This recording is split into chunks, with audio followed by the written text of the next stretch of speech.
Hello everyone, सारे बच्चे बहुत बहुत स्वागत है। जैसा ही मैंने बोला था, आज हमारा पहला क्लास है यूनिट एंड डायमेंशन का।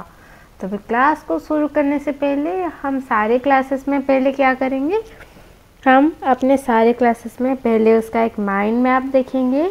फिर एक क्लास में यानी कि एक वीडियो में उसके कुछ टॉपिक्स ख़त्म करेंगे और ख़त्म करने के बाद हम उसका ओवरव्यू लेंगे। फिर जब नेक्स्ट क्लास शुरू करेंगे उसका फिर से हम ओवरव्यू लेंगे और फिर उस क्लास को कंप्लीट करेंगे। तो फिर ये जो लेक्चर 1 है, चलो इसमें सबसे पहले देखते हैं हमारी यूनिट एंड डायमेंशन में हम टोटल क्या क्या पढ़ने वाले हैं। सबसे पहले देखो, ये है तुम्हारा माइंड मैप। यहाँ पे टोटल 5 सब टॉपिक्स हैं। पहले तुम पढ़ोगे क्या, फिजिकल क्वांटिटी क्या है, उसके बाद पढ़ोगे तुम डायमेंशंस क्या है, फिर यूनिट क्या है।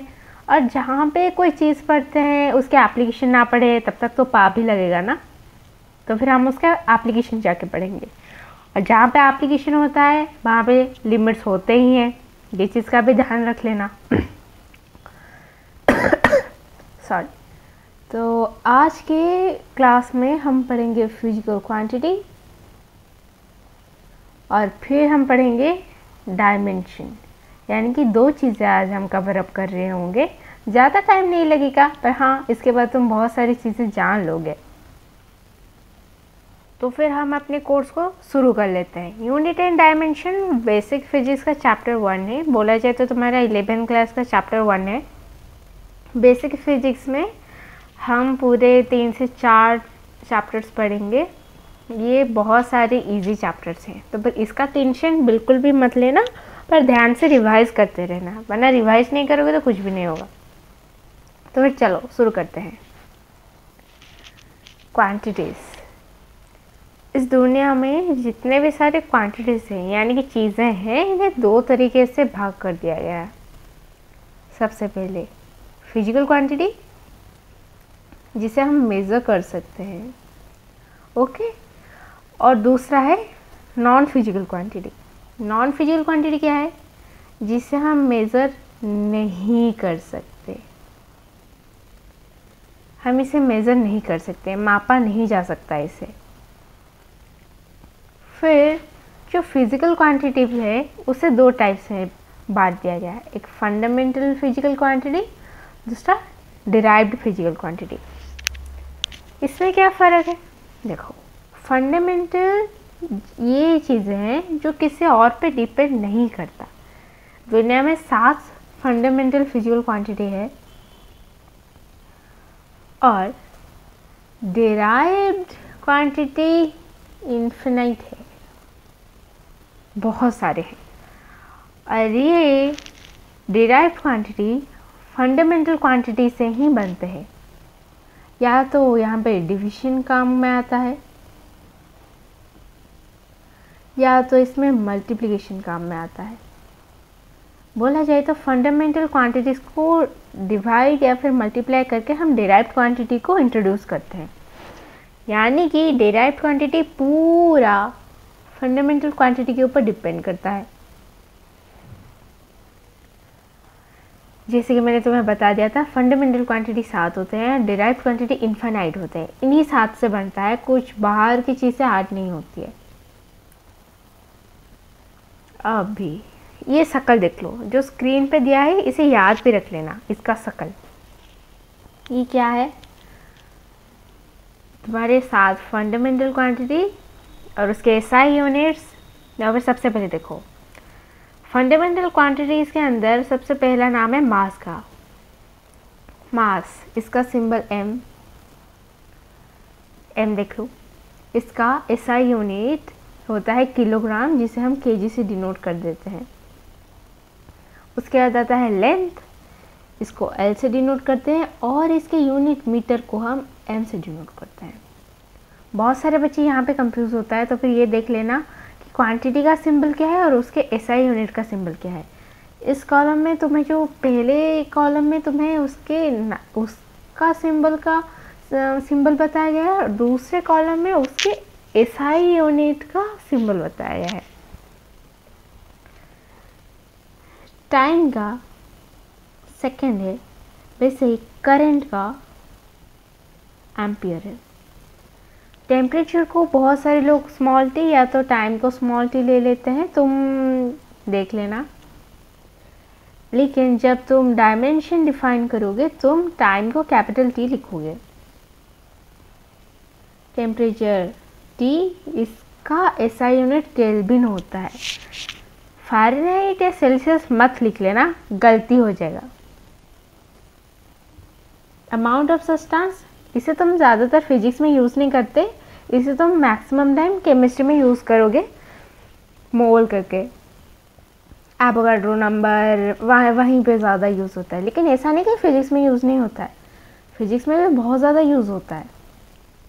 और फिर लास्ट में आ जाएगा लुमिनस इंटेंसिटी, जिसका यूनिट है कैंडेला, इसको CD, स्मॉल CD से हम डिनोट करते हैं। यहाँ पे ध्यान दो, जो पहले के 6 यूनिट्स है ना, हम अपने तैयारी में इनके बारे में ज़्यादा पढ़ेंगे। लुमिनस इंटेंसिटी इसे याद रख लो, लेकिन इसका कोई एप्लीकेशन ज़्यादा आएगा नहीं, पहले ही क्लियर कर देती हूँ। नेक्स्ट, फंडामेंटल क्वांटिटीज़ के बाद देख लो ये डिराइव्ड क्वांटिटीज़ है। डिराइव्ड क्वांटिटीज़ मैंने क्या बताया था, डिराइव्ड क्वांटिटीज़ वही होते हैं जो हम फंडामेंटल को मल्टीप्लाई या फिर डिवीजन करके कोई नई क्वांटिटी बनाते हैं। जैसे कि एरिया देख लो, एरिया L फंडामेंटल क्वांटिटी है, वहीं तुम्हारा ये भी फंडामेंटल क्वांटिटी है, दूसरा L भी, लेंथ टू ब्रेथ, और वॉल्यूम भी एरिया इंटू हाइट है। इसे भी रिजोल्यूशन करके तुम एरिया को LL लगा दो, ये भी एक लेंथ ही है, और ये सब एक फंडामेंटल क्वांटिटी है। स्पीड, डिस्टेंस L है, टाइम T है, देख सकते हो, ऐसे ही होता है। ये हर एक डिराइव्ड क्वांटिटी एक फंडामेंटल क्वांटिटी से बना हुआ है। जैसे कि तुम अभी करी बना रहे हो, चावल तो तुम्हारा, हाँ, चावल और सब्जी तुम्हारा फंडामेंटल क्वांटिटी है, लेकिन वो जो खिचड़ी या तो बिरयानी बनती है वो तुम्हारी डिराइव्ड क्वांटिटी है। अगर इससे तुम्हें थोड़ा अजीब लग रहा है तो फिर ऐसा भी याद रख लेना। बाकी खिचड़ी या फिर अभी बिरयानी का नाम सबने खाने मत चले जाना, क्लास ख़त्म करके जाना। डायमेंशंस, तो डायमेंशन क्या है, dimension of a physical quantity indicates to the power which these quantities are raised to represent that particular quantity। देख लो, मान लो एक फिजिकल क्वांटिटी है, तो फिर वो जिस फंडामेंटल क्वांटिटीज़ को लेके बना है उसके पावर है उसका डायमेंशन। जैसे कि तुमने बिरयानी बनाई, तो फिर उसमें तुमने जो फंडामेंटल क्वांटिटी चावल और सब्जी मिलाया, उनकी क्वांटिटी को अगर तुम उनके सर पे लिख दोगे वो तुम्हारा डायमेंशन बन जाएगा। यहाँ पे देख लो। हाँ, और एक चीज़, हम मैक्सिमम टाइम लेंथ, मास, टाइम को ही डिनोट कर रहे होंगे, इसलिए लेंथ को हम कैपिटल L, मास को M और टाइम को T से डिनोट करते हैं। जैसे मैंने बोला था, कैपिटल T डिनोट करेंगे हम टाइम के लिए।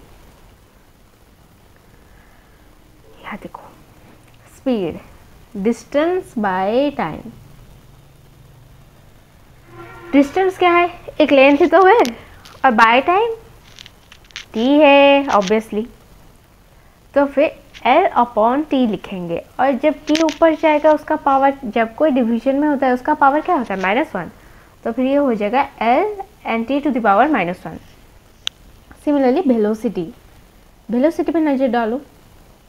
वेलोसिटी होता है डिस्प्लेसमेंट अपॉन टाइम। डिस्प्लेसमेंट एक वेक्टर क्वांटिटी है, लेकिन ये भी एक लेंथ है कि नहीं, तो इसका भी यही बन जाएगा। अच्छा, इन दोनों को ना थोड़ा सा मार्क करके रखो, ध्यान देके रखो। एक्सेलरेशन वेलोसिटी अपॉन टाइम है, तो फिर यहाँ पे तुम वेलोसिटी का लिख दो, यहाँ पे टाइम का लिख दो, और फिर T⁻⁻1 ऊपर जाके और एक बार माइनस हो गया तो फिर वो -2 बन जाएगा। फिर फोर्स का मास इंटू एक्सेलरेशन, तो फिर मास के साथ एक्सेलरेशन को मल्टीप्लाई कर तो सिंपली वो तुम्हारे mL (T⁻⁻2) हो जाएगा। फोर्स का थोड़ा सा ज़्यादा याद रख लेना, ये तुम्हारा one of the most important physical quantity की डायमेंशन है, जो कि तुम्हारा ज़्यादा एग्जामिनेशन में दूसरे डायमेंशन की डेफिनेशन के लिए यूज़ किया जाएगा।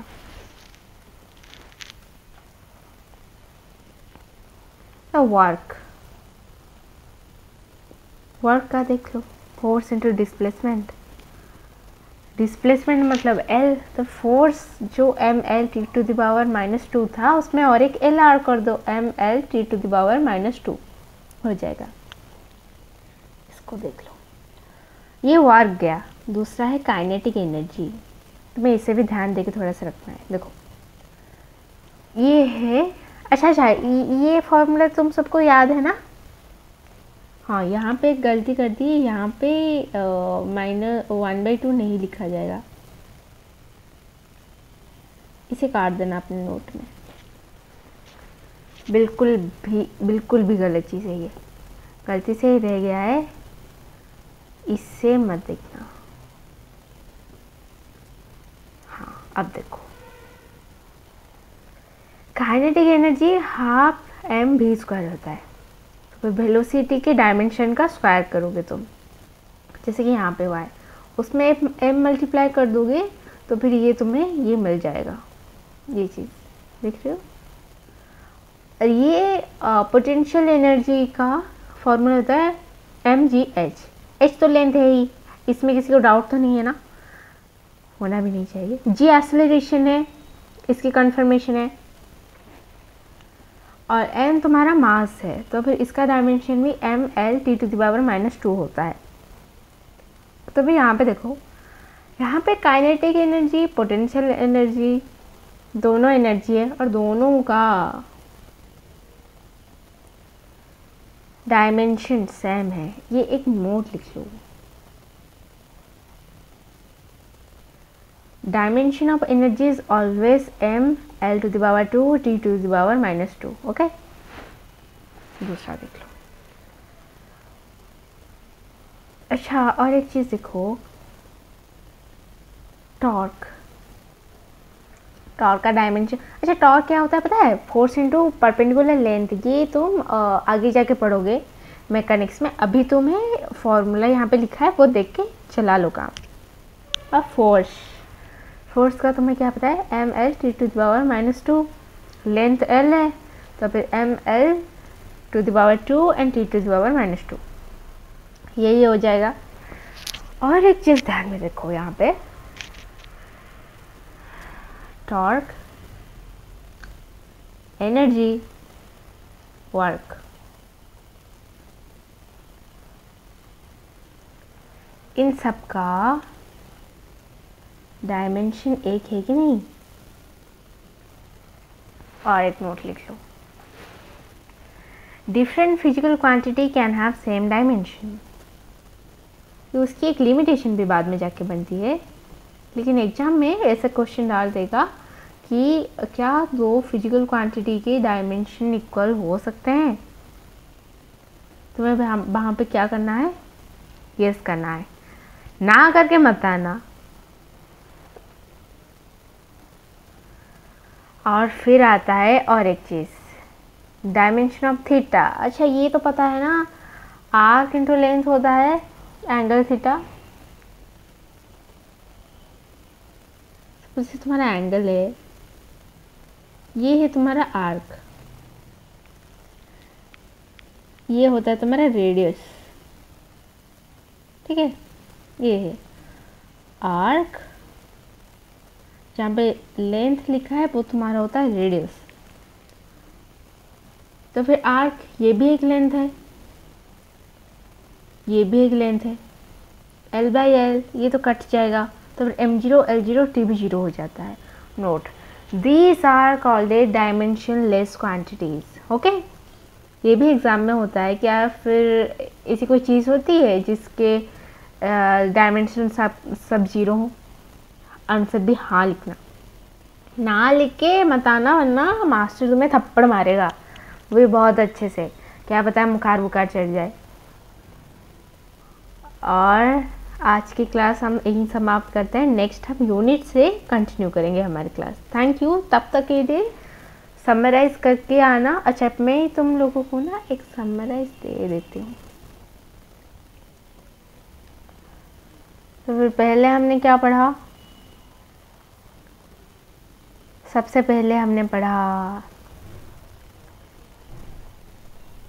क्वांटिटीज़ कितने टाइप की होती है। एक physical quantities, non physical quantity. Physical quantity वही होती है जिसे हम मेज़र कर सकते हैं, नॉन फिजिकल क्वांटिटी को हम मेज़र नहीं कर सकते। फिर हमने पढ़ा फिजिकल क्वांटिटी दो तरह से डिवाइड हुई है, एक फंडामेंटल क्वांटिटी, दूसरा होता है डिराइव्ड क्वांटिटी। और फिर हमने ये जाना कि डिराइव्ड क्वांटिटी फंडामेंटल क्वांटिटी से बनता है। फंडामेंटल क्वांटिटी 7 होते हैं, डिराइव्ड क्वांटिटी बहुत सारे होते हैं। फिर हमने पढ़ा फंडामेंटल क्वांटिटी, 7 फंडामेंटल क्वांटिटी के सिंबल्स, उनके एसआई यूनिट्स और उनके एसआई यूनिट्स के सिंबल। फिर डिराइव्ड क्वांटिटीज देखा कि ये कैसे फंडामेंटल क्वांटिटी से बना हुआ है। फिर डायमेंशन को देखा, ये कैसे पावर होता है, इसे कैसे रिप्रेजेंट किया जाता है। फिर 3 इम्पोर्टेंट सिंबल्स हमने देख लिए, लेंथ, मास, टाइम का, MLT करके, जो हमें थाल सजाना होता है डायमेंशन शो करते हुए। फिर हमने कुछ एग्जांपल्स देखे। फिर हमने नोट बनाया कि dimension of energy is always mL⁻², T⁻²। फिर हमने टॉर्क का डायमेंशन निकाला और देखा कि वर्क, एनर्जी, टॉर्क, इन सब का डायमेंशन एक होता है, यानी कि डिफरेंट फिजिकल क्वांटिटीज़ के डायमेंशन सेम रह सकते हैं। फिर हमने देखा डायमेंशनलेस क्वांटिटीज़ जैसे कि थीटा। ओके, तो मतलब क्लास को आज यहीं एंड करते हैं। नेक्स्ट टाइम हम यूनिट एंड डायमेंशन से अपना क्लास शुरू कर देंगे। ठीक है, तब तक के लिए बाय बाय।